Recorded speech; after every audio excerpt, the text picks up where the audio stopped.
ng tapang at respeto. Let's go!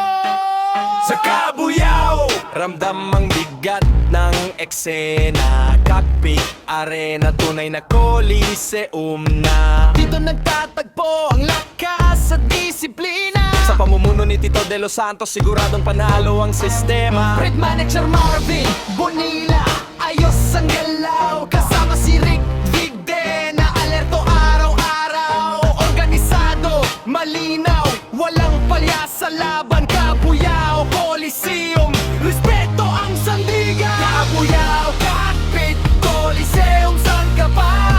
Orait ka dito, solid mula umpisa.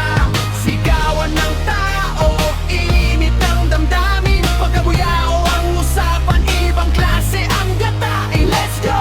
Let's go! Let's go! Kabuyao, Cockpit, Coliseum, let's go!